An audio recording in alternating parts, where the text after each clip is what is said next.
Betty,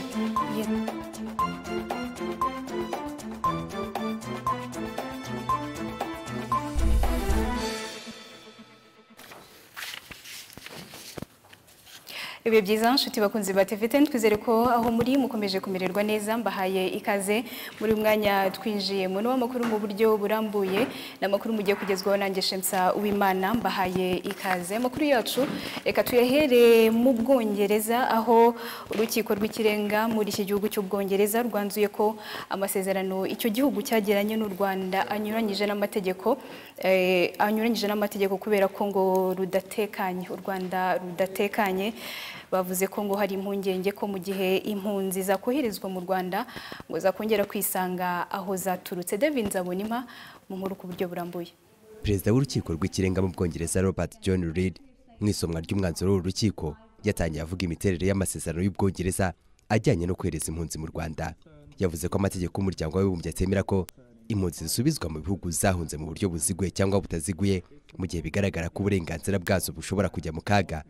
Uyu munyamategeko yavuze ko igihugu gitekanye kuri ingingo ari impunzi zishobora kujyamo zitikanga gusubira aho zahunze mu gihe byaba bimeze bityo ngo byaba bivuze ko iyi politiki yubahirije amategeko bitameze uko ngo iyi gahunda y'u Rwanda n'Ubwongereza yabinyuranije n'amategeko.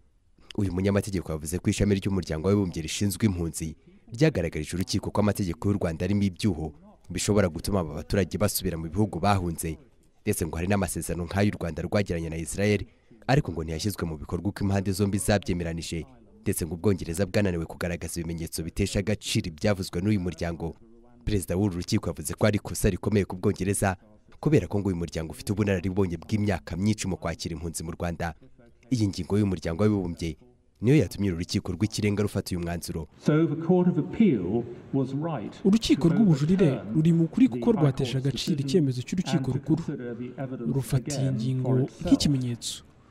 Urukiko rwanzuye ku bwiganze kw'impunzi ziramutse zoherejwe mu Rwanda hari ibyago byo gusubizwa mu bihugu zahunze.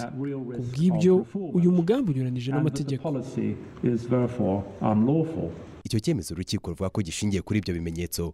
U Rwanda rwahise ruvuga ko umuryango watanze icyo kimenyetso usanzwe rufata nk'intangarugero mu kwakira impunzi. Inyandiko y'umuvugizi wa guverinoma y'u Rwanda Amakuru twayishyize muri iryo jwi. Iki ni icyemezo cy'urukiko rw'Ubwongereza.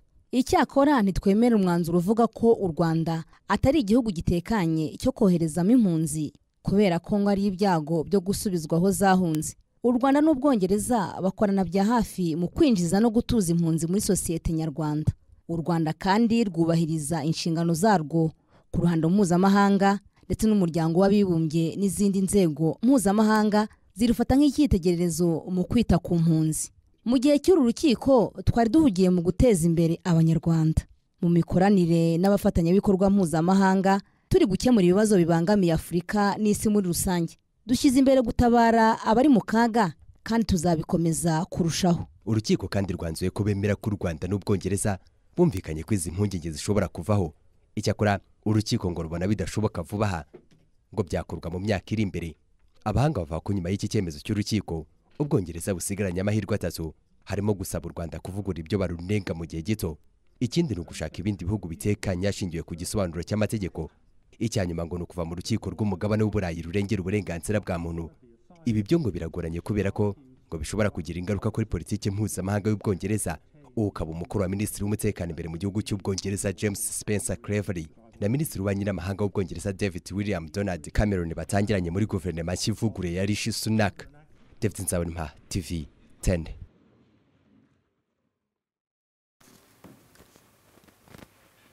Tutarajya kure y'iyo nkuru nyuma y'amasaha make urukiko rutangaje iki cyemezo. Minisitiri w'intebe w'Ubwongereza yitwa Rishi Sunak abinyujije ku rubuga rwa X yatangaje ko yaganiriye na Perezida wa Repubulika y'u Rwanda Paul Kagame ku cyemezo cy'urukiko rw'ikirenga muri iki gihugu rwanze ishyirwa mu bikorwa rya gahunda ya guverinoma y'Ubwongereza yo kohereza mu Rwanda bimukira babwinjiyemo binyuranyije n'amategeko.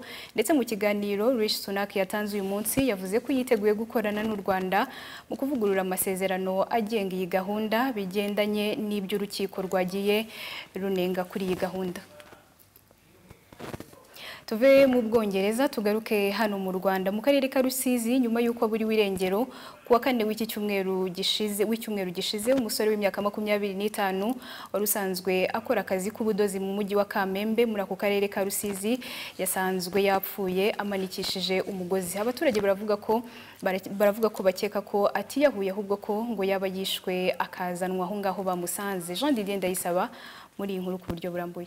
Inyuma yabo bashyize igitambaro cyera niho muri iki gitondo umufundi bako yaragiye gusana umureko yasanze umurambo wa Byiringiro Emmanuel wari usanzwe akora ubudozi mu mujyi wa Kamembe amanitse mu mugozi yapfuye. Ababonye umurambo w'imbere bavuze ko nta gikomere wari ufite ariko bagakeka ko ataba yiyahuye kuko ngo amaguru yakoraga hasi. Sanga uwo musore amanitse mu mugozi. Twe ntabwo twahita tumenya ibyo bintu ariko mu iperereza wenda bizamenyekana uko yari ameze ko nyine wabonaga ibyo ari byo byose atanagana kuko ibirenge byo byakoraga hasi. Nta gikomere nta kantu na kamwe kari kavuye kuri we rwose. Umuntu w'umufundi yaragiye kubaka ahantu ariho haha mubona muri aka gakari muri iyi korodoro abona umurambo umanitse ahantu abona umuntu umanitse ahantu nibwo kubivuga abivuze nibwo abantu bahise batanga amakuru atugeraho nyine tuje kureba dusangana umwana wanyu. Nta nubwo yimanitse nabaje kumanikamo n'ibyo bintu bigaragara kuko amaguru ari hasi ntabwo ari ukuvuga ngo ari hejuru. Umuntu yimanitse atandukanye n'uwo bamanitse bigaragara ko ari umushumi bazanye bamumanikamo hejuru. Ngo bitewe nuko haro baherutse kugirana ikibazo batashatse gutangaza ngo baramubwiye ko azamugirira nabi abo mu muryango wa nyakwigendera bishingiraho bakeka ko ataba yiyahuye bagasaba iperereza ryimbitse kugira ngo babone ubutabera. Umwana twamubuze guhera kuwa kane turamushakisha turamubura. Tumaze kumubura tujya gutanga ikirego kuri RIB tusobanura ibintu ukuntu byagenze kubwo ikibazo yarafitanye n'umuntu kandi yaramubwiye ko azamwica. Uwo muntu kimara kubimubwira ko azamwica amakuru yose ejo twari twatanze kuri RIB baratubwira ati nimugende twese dukomeze dushakishe. Icyo kibazo cyo kubera ko iperereza rigikorwa mwaba mwihanganye tukazakivuga nyuma ho gakeya ariko kuri RIB bo barakizi twakibasobanuriye wenda nyuma ya hano bamaze gukora iperereza niho twabasha kukivuga ariko bo baragifite barakizi. Ngiye ndifuza ubutabera icyo bari busabe cyose bagomba kumbwira igisabwa tukagikora ariko nkabona ubutabera kubwuko umuntu wanjye hari wari bavuze ko azamugira nabi none ararinze abigezeho. Ingabire Joye uyobora umurenge wa Gyungo yabwiye Radio TV10 ko ubuyobozi bwamenye amakuru bukihutira kumenyesha RIB anasaba abaturage kujya bihutira gutanga amakuru ku kintu cyose babonye kitameze neza. Kuba yari amaze iminsi abuze byo ntabyo twari tuzi gusa twasanze nyine hari umwana uri mu mugozi umusore w'imyaka 25 ukaba rero nk'uko bisanzwe twihutiye kubimenyesha abahanga mu gukurikirana ibyo bibazo twiyambaje RIB ariko nanone tugashimira abaturage ko nibo baduhaye amakuru bakimara kubibona bihutiye kuduha amakuru tubasaba ko mu gihe cyose babonye ikintu kitagenda kitameze neza bajya bihutira gutanga amakuru. Ibi bibaye mu gihe ku munsi w'ejo aribwo abo mu muryango wa nyakwigendera bagamye RIB ya Kamembe bayimenyesha ko babuze uyu muntu ndetse banatanga amakuru yibanze ku kibazo yaba yaragiranye n'uwo batashatse gutangaza kubera inyungu z'iperereza. Uwo muntu kimara kubimubwira ko azamwica amakuru yose ejo twari twatanze kuri RIB. Radio TV10 mu karere ka Rusizi Gendi Jean Didier Ndayisaba. Arakoze natwe twifurije nyakwigendera kuruhuka mu mahoro. Tuve Rusizi twerekeze i Rutsiro aho muri aka karere hari abaturage bo mu mudugudu w'ititegererezo wa Rukomero ni mu murenge wa Nyabirasi bavuga ko bahangayikishijwe n'insinga ziryamye hasi kuko ngo zishobora gushyira ubuzima bw'abana babo mu kaga. Ni mu gihe ubuyobozi bw'ikigo cy'igihugu gishinzwe ingufu REG ishami rya Rutsiro bwo buvuga ko butari buzi iki kibazo ariko ko mu gihe cyavuba ngo iki kibazo kizaba cyamaze gukosorwa. Emmanuel Ndahayo arakomeza n'inkuru irambuye. Rwarangiritse namwe murabibona ko ruri hasi namwe murahibereye nese ubundi kukubwira utari kureba. Insinga z'amashanyarazi ryamye hasi abo baturage bo mu mudugudu w'ikitegerezo wa Rukomero akagari ka Kivugiza umurenge wa Nyabirasi mu karere ka Rutsiro bagarukaho bavuga ko zibahangayikishije cyane mu byumweru 2 zimaze zinagana nyuma yuko ziguye hasi kubera umuyaga mwinshi. Nanjye nari ndahangaha guruhuye cyane gucana izi nsinga zo ku mashuri kugeza ubu urutsinga rwo ruri hasi. Bo n'abayobozi twarabibabwiye guhera kuri ba mudugudu tubabwira ko urutsinga rwangiritse. Bakomeza bagaragaza ko izi nsinga z'amashanyarazi zigaragara zinagana izindi zimwe ziri hasi zishobora kwangiriza abana babo bazikiniraho ku buryo imitima y'ababyeyi bamwe ihora ihagaze batekereza ko zakwangiriza abana babo dore ko ziri no hafi y'ishuri ry'incuke ryo muri uyu mudugudu. Bajyaga kurucokoza nuko tuba turi hafi tukabatesha ariko ng'igihe cyo tutahari bashobora kubikubagana ugasanga barahiye. Uru rutsinga rurambangayikishaga kuko mbyuka kare ndi kugenda ngasiga abana b'injuka ahangaha ndatekereza ngo nzagaruka nzange rwarabafashe. Arega sinabanje gusa dore hano hose uri kubona ko ari mu mazu menshi inzu ku yindi harimo injuka nyinshi cyane zigomba no koraho uruziko bukazahiya cyangwa zigafata n'icyuma zigakubita. Urumva umwana yagira ate yahura n'ikibazo. Nanjye shobora no guhuga gatoya si ukuvuga ngo n'umwana nakwibagirwa gatoya na rukoro nkangiri. Asaba ubuvugizi ko zirasinga baza bakazisubiranya hanyuma zigasubiraho zari zigasubira mu buryo. Ni mu gihe ubuyobozi bw'ikigo cy'igihugu gishinzwe ingufu REG ishami rya Rutsiro buvuga ko butari buzi iki kibazo ariko ngo bitarenze kuri uyu wa gatatu kiraba kimaze gukosorwa nk'uko ku murongo wa telefone umuyobozi w'iki kigo ishami rya Rutsiro Bwana Maniraguha Jean Pierre yabibwiye umunyamakuru. Ntacyo tuzi kuko ntabwo ikibazo bigeze batubwira. Indi hari gurupe yacu iherutse yo mu cyumweru cyose gishize yakoreye i Nyabirasi ibibazo by'amakashi pawa. Icyo kibazo ntacyo twari tuzi.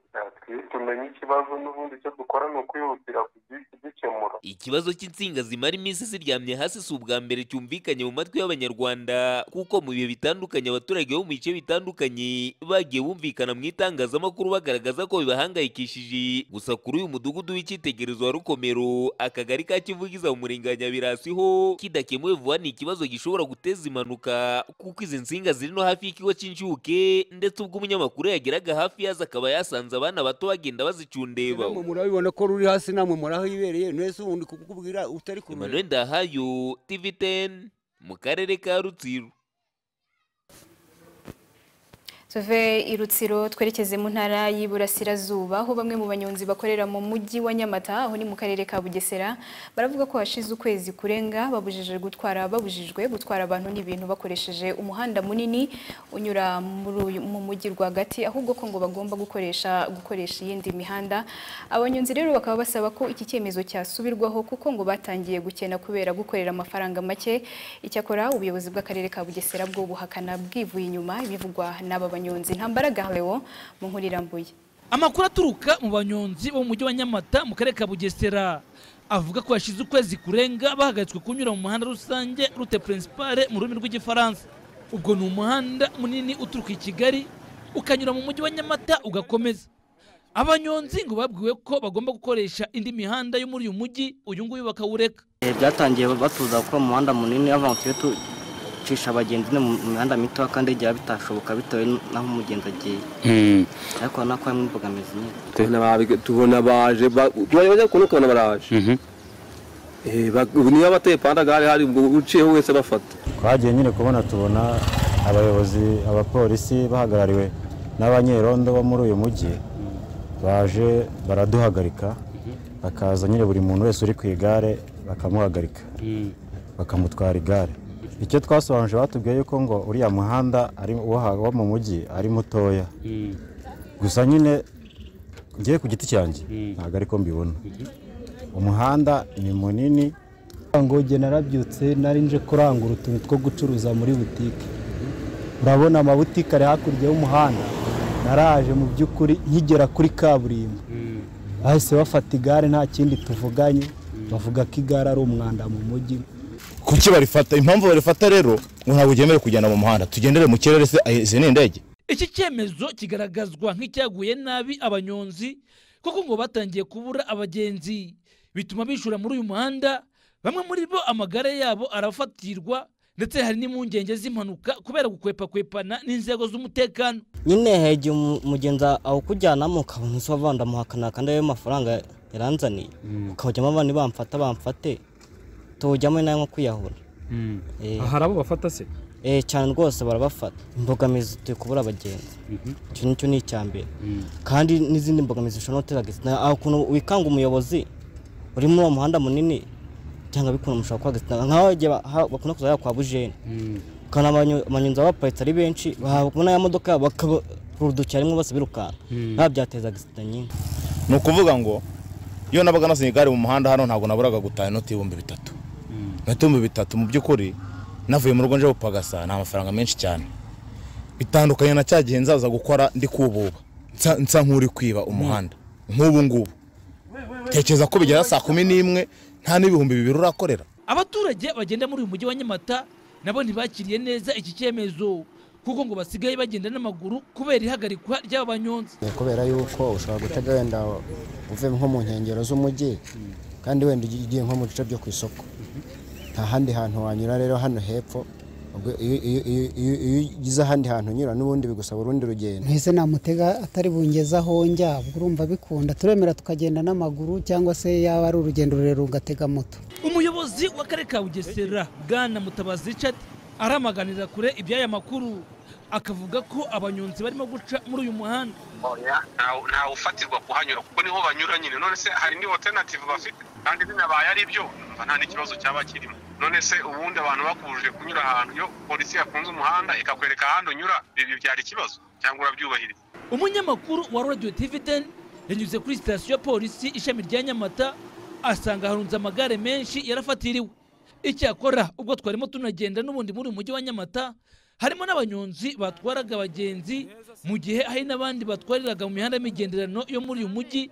Ingendo zikoreshwa amagare muri umujyi wa Nyamata zigaragazwa nk'izafashe umwanya munini kuko abaturage bazikoresha kubera guhenduka.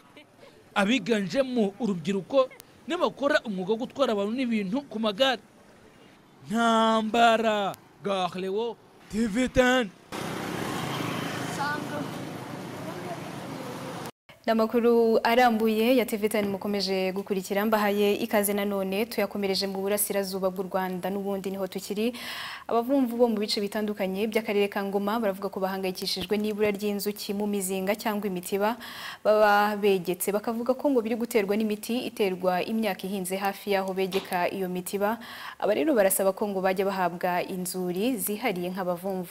Kuri iki kibazo, ikigo cy'igihugu gishinzwe guteza imbere ubuhinzi n'ubworozi RAB kivuga ko ngo hari ingamba zashyizweho mu gukemura iki kibazo cy'abo bavumvu nk'uko babitangarije Yusuf ubona bagenda. Bamwe imitiba barayibitse, abandi nabo ngo inzuki zaragabanutse. Ibi ngo byatumye umusaruro w'ubuki ugabanuka. Gahunda ya leta ku ngamba zo guhindura ubuhinzi bugezweho PSTA kan guverinoma y'u Rwanda iteganya kongera umusaruro w'ubuki kugera kuri metric toni zisaga 8,000 mu mwaka wa 2023-2024. Abavugira ibi kuri Radio 10 ndetse na TV 10 nabo mu karere kangwa mu mirenge ya Kibungo na Kazu. Kizarabuze cyane ziburishwa n'iriya miti batera mu nyanya, mu birayi, gutyo zirapfa. Ubu nsigaye mbona litiro nka 40, ubundi narabonaga hafi za 80.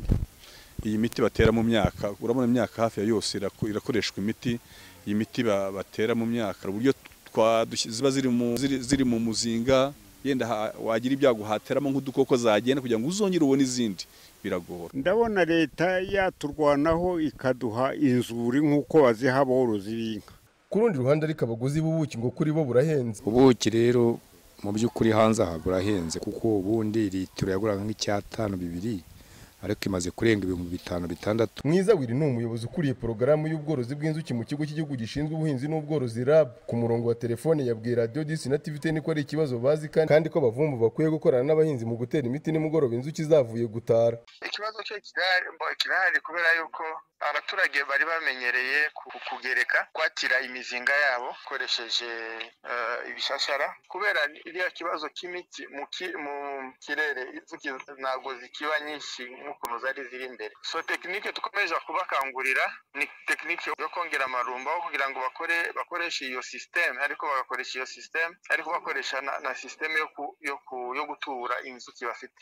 Mu myaka 20 ishize ubuvumvu mu Rwanda bwagiye bukorwa mu buryo burushijeho kwiyongera mu musaruro, nubwo umusaruro ukiri cyane mu buryo gakondo. Imibare yatanzwe n'ikigo gishinzwe guteza imbere ubuhinzi n'umutungo w'u Rwanda RAB yerekana ko mu gihugu hari abavumvu bagera ku 120,000, aho 35% bonyine bakoresha ubuvumvu bugezweho, abandi bakabukora mu buryo gakondo. Nk'uko bitangazwa n'ikigo cy'igihugu gishinzwe ubuhinzi n'ubworozi RAB, ngo umusaruro w'ubuki mu mwaka wa 2020-2024 wageraga hafi kuri metric toni 5,800, naho mu mwaka wa 2022-2023 uva kuri metric toni 5,800 ugera kuri metric toni 6,300. Mu rwego rwo gushyigikira iki gice cy'ubuvumvu, ishami ry'umuryango w'abibumbye ryita ku biribwa n'ubuhinzi FAO hamwe n'ikigo gishinzwe iterambere ry'ubuhinzi n'umutungo w'u Rwanda RAB kuri ubu ngo bari gushyira mu bikorwa umushinga mushya uzazamura ubushobozi bw'abavumvu mu buvumvu bugezweho, kubaha ubumenyi bwo kongera umusaruro w'ubwiza n'ubwinshi bw'ibicuruzwa by'inzuki, guhugurwa ku micungire y'inyamaswa, kurwanya indwara z'inzuki n'udukoko, gukurikirana umurima w'ubuki n'ibindi bicuruzwa by'inzuki hamwe n'ibindi. Binyuze muri iyo gahunda kandi ngo abavumvu baragirwa inama zo kororera inzuki mu mashyamba hatari ibikorwa by'ubuhinzi, gutera indabyo cyangwa ibiti birabya hafi y'uruvumvu kugira ngo inzuki zitajya kure ngo zihure n'imiti, kwikura imizinga by'agateganyo mu gihe imiti iterwa, gufungirana inzuki amasaha 24 kugeza ubukana bw'imiti burangiye ndetse n'ibindi. Yusufu ubona bagenda, Radio TV 10 mu karere ka Ngoma. Arakoze. Dukomereze no mu makuru ari kuvugwa hanze y'u Rwanda. Ibiva mu biganiro bya Perezida w'Ubushinwa na mugenzi we wa Leta Zunze Ubumwe za Amerika bitegerejwe n'abatari bake nyuma yaho ibi bihugu byombi hari ibyo bimaze igihe bitavugwaho rumwe. Kubw'Imana Vedaste yaduteguriye iyi nkuru n'ayandi makuru ari kuvugwa hanze y'u Rwanda. Amakuru y'amahanga reka tuyaherere muri Isiraheli. Amerika iravuga ko ifite amakuru y'ubutasi ko Hamas ifite ikigo cy'ubuyobozi munsi y'ibitaro bya Al-Shifa ni mu mujyi wa Gaza. John Kirby, umuvugizi w'akanama k'umutekano w'igihugu k'Amerika, yavuze ko uwo mutwe wahabitse intwaro kandi ko wari witeguye igitero cya Isiraheli. Ubu nibwo bwa mbere Amerika ishyigikiye mu buryo bw'igenga bivugwa n'inshuti yayo ikomeye Isiraheli ko Hamas ikoresha ibitaro mu guhisha ibigo byayo, Hamas ikabihakana. Amerika yatangaje ibyo mu gihe Isiraheli irimo kurushaho kotswa igitutu n'amahanga ngirinda abasivile baheze mu bitaro. Perezida wa Amerika Joe Biden yavuze ko ibitaro bya Al-Shifa bigomba kurindwa imirwano ikaze yari mu nkengero y'ibyo bitaro, ndetse Minisitiri w'Intebe w'Ubwongereza Sunak yavuze ko Israel igomba gukora yubahiriza amategeko mpuzamahanga. Agace ko mu nkengero ya Al-Shifa, ibitaro bya mbere binini byo muri Gaza, kahindutse zingiro ry'imirwano kuva mu minsi ya vuba ishize. Hakaba hari amakuru yemeza ko abantu babarirwa mu bihumbi bihishe muri ibyo bitaro. Twerekeze muri Leta Zunze Ubumwe za Amerika. Perezida w'Ubushinwa amaze kugera muri Leta Zunze Ubumwe za Amerika kugirana ibiganiro na mugenzi we bitegerejwe n'abatari bake. Perezida wa Leta Zunze Ubumwe za Amerika Joe Biden n'Ubushinwa Xi Jinping baragirana ibiganiro bishobora guhosha amakimbirane hagati y'ibihugu by'ibihangange. Reuters ni ibiro ntaramakuru by'Abongereza biravuga ko ibiganiro byabo biri bugaruke ku bibazo bya Taiwan, intambara ya Israel na Hamas, intambara y'Uburusiya na Ukraine, uburenganzira bwa muntu. Ibyo bihugu byombi bitagiye bibasha kuvugaho rumwe. Biden na Xi Jinping ibiganiro byabo bigomba kubera hanze ya San Francisco ku mpamvu z'umutuzo n'umutekano wabo, nk'uko umuvugizi wa White House yabivuze. Ayo makuru hanze y'u Rwanda akaba nayo tugejeje ku musozo wayo twari twabateguriye. Gusa mbere y'uko mbasezeraho munyemerere mbibutse zimwe mu ngingo z'ingenzi aya makuru yacu yibanzeho. Muri aya makuru twabwiye ko urukiko rw'ikirenga mu Bwongereza rwatesheje agaciro icyemezo cya guverinoma y'iki gihugu cyo kohereza abimukira mu Rwanda. Naho nyuma y'uko buri wirengero kuwa kane w'icyumweru gishize umusore w'imyaka 25 wakoreraga mu mujyi wa Kamembe yasanzwe amanitswe mu mugozi. Naho muri aya makuru kandi twabwiye ko bamwe mu banyonzi bakorera mu mujyi wa Nyamata ho ni mu karere ka Bugesera baravuga ko bugarijwe n'ubukene kuko ngo babujijwe gukorera no gukoresha umuhanda munini kandi ngo ariho bakuraga amaramuko. Hanze y'u Rwanda ho tumaze kubabwira ko ibiva mu biganiro bya Perezida w'Ubushinwa ndetse na mugenzi we wa Leta Zunze Ubumwe za Amerika bitegerejwe n'abatari bake nyuma yaho ibi bihugu byombi bimaze igihe birebana ayingwe. Mwizina ry'abamfashije gutegura no kubagezaho aya makuru turabashimiye kandi cyane kuba mwabanye natwe muri aya makuru. Mwari kumwe na Shemsa Uwimana, mbifurize gukomeza kugira ibihe byiza munogerwa n'izindi gahunda zose TV10 ikomeje kubagezaho.